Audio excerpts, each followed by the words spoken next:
आपको टेंस समझने में परेशानी होती है? आज इस वीडियो में टेंस को बिल्कुल आसान भाषा में समझेंगे।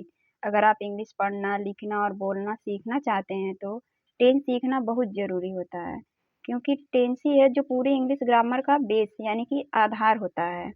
इसे स्टेप बाय स्टेप देखेंगे। तो सबसे पहले हम समझते हैं टेंस क्या होता है। टेंस क्या होता है? टेंस का मतलब होता है काल, जिसको समय भी बोलते हैं यानी कि टाइम। कोई भी काम कब हो रहा है, कब हुआ था या आगे कब होगा, ये बताने के लिए टेंस का यूज होता है। तो चलिए देखते हैं। टेंस टेंस 3 प्रकार का होता है: प्रेजेंट टेंस, पास्ट टेंस और फ्यूचर टेंस।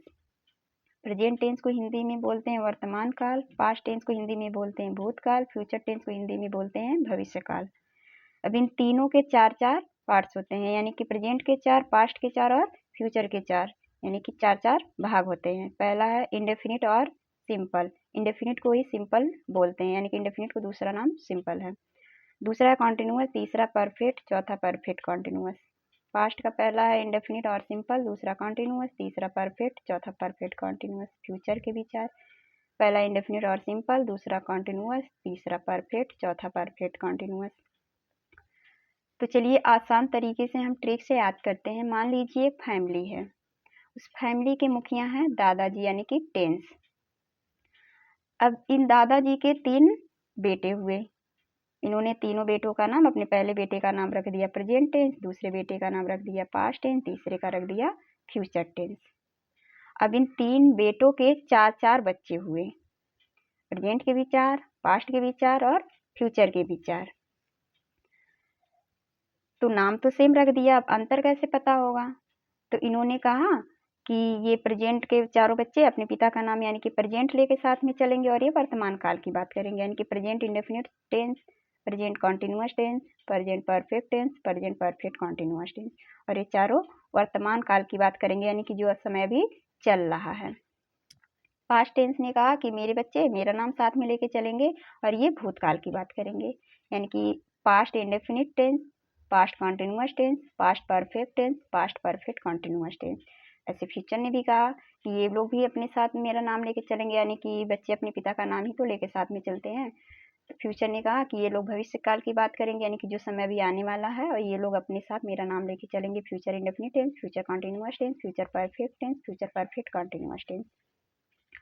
तो इस तरीके से 4-4-8 12 टेंस होते हैं।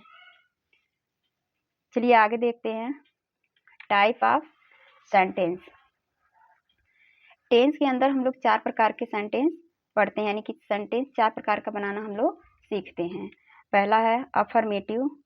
अफर्मेटिव को पॉजिटिव भी बोलते हैं।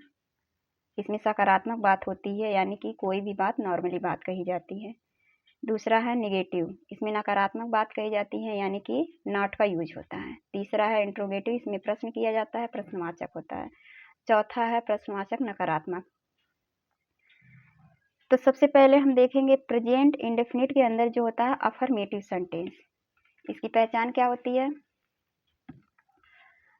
वाक्य के अंत में जो ता है, ती है, ते हैं शब्द आते हैं तो वो प्रेजेंट इंडेफिनिट के अफर्मेटिव सेंटेंस होते हैं। स्ट्रक्चर देखिए, सब्जेक्ट प्लस V1, यानी कि वर्ब में यस या ईएस प्लस ऑब्जेक्ट। सब्जेक्ट क्या होता है, वर्ब क्या होता है और ऑब्जेक्ट क्या होता है, ये मैंने इससे पहले वाले वीडियो में बहुत अच्छे तरीके से समझाया है। जिसको नहीं पता है कि सब्जेक्ट क्या होता है, वर्ब क्या होता है या ऑब्जेक्ट क्या होता है, तो जा कर के वो वीडियो देख ले, अच्छे से समझ में आ जाएगा। आगे देखते हैं सिंगुलर सब्जेक्ट, यानी कि ही, सी, इट, और अगर किसी का नेम आता है तो वो सिंगुलर सब्जेक्ट होता है। उसमें वर्ब में यस या यस का यूज होता है, यानी कि जब सब्जेक्ट सिंगुलर रहेगा तो वर्ब में यस या यस लगाएंगे, अन्यथा नहीं लगाएंगे। जैसे आई, वी, दे, यू, ये सब प्लूरल सब्जेक्ट हैं, तो इन सबों के साथ वर्ब में यस या यस नहीं ऐड होगा, डायरेक्ट हम वर्ब का फर्स्ट फॉर्म लिखेंगे। यस या यस लगाने के नियम क्या नियम है देखते हैं। वर्ब के आखिरी अक्षर यदि ओ, एस, एक्स, एस एच या सी एच हो तो वर्ब में ईएस लगाते हैं। जैसे ये सभी तब यूज होंगे जब हमारा सब्जेक्ट जो होता है वो सिंगुलर होता है, यानी सब्जेक्ट जब एक वचन रहेगा तभी वर्ब में यस या यस लगेगा, अन्यथा नहीं लगेगा। यहाँ पे कुछ वर्ड्स दिए गए हैं जो वर्ब, जिस वर्ब में यस या यस ऐड होगा, जैसे गो है तो लास्ट में ओ आया है तो ई यस ऐड हो गया, गो का गोज बन गया। पास, यस आया है, पास का पासेज बन गया। टैक्स, एक्स आया है, टैक्स का टैक्सेज बन गया। ऐसे वाच, सी एच आया है, सी एच का वाच का वाचेज बन गया। वाश, यस एच आया है तो वाश का वाशेज बन गया। ई एस लगेगा जब हमारा वर्ब का आखिरी अक्षर इन सभी में से रहेगा, और जब इन सभी में से नहीं रहेगा और सब्जेक्ट एक वचन रहेगा तो हम उसमें वर्ब में यस लगा देंगे, ठीक है। और अगर सब्जेक्ट प्लूरल रहेगा तब वर्ब में कुछ नहीं लगेगा, यानी कि डायरेक्ट हम वर्ब का फर्स्ट फॉर्म लिख देंगे। कुछ एग्जाम्पल देखते हैं, जैसे वह स्कूल जाता है, तो जो वह होता है वो हमारा सिंगुलर है, वह का इंग्लिश होता है ही, सब्जेक्ट लिखा गया। अब वर्ब लिखेंगे goes, he goes to school, वह स्कूल जाता है, जो कि सब्जेक्ट सिंगुलर है इसलिए वर्ब में यस लग गया है। देखिए दूसरा एग्जाम्पल, वे स्कूल जाते हैं, यहाँ पे सब्जेक्ट हमारा प्लूरल हो गया तो वे का इंग्लिश दे होता है, दे गो टू स्कूल। यहाँ पे वर्ब में यस ऐड नहीं हुआ है क्योंकि सब्जेक्ट प्लूरल है, इसलिए डायरेक्ट वर्ब का फर्स्ट फॉर्म लिखा गया है। तो आपने देखा सिंगुलर है तो वर्ब में यस ऐड हो गया है, और प्लूरल है तो वर्ब में कुछ भी नहीं लगा है, केवल वर्ब का डायरेक्ट वर्ब का फर्स्ट फॉर्म लिखा गया। उम्मीद है टेंस का इंट्रोडक्शन आपको समझ में आ गया होगा। अगर नहीं भी आया होगा तो 1 से 2 बार इस वीडियो को अच्छे से अंत तक देखिए, आपको अच्छे से समझ में आ जाएगा। अगर फिर भी कोई डाउट रह जाए तो कमेंट करिएगा, मैं रिप्लाई दूंगी।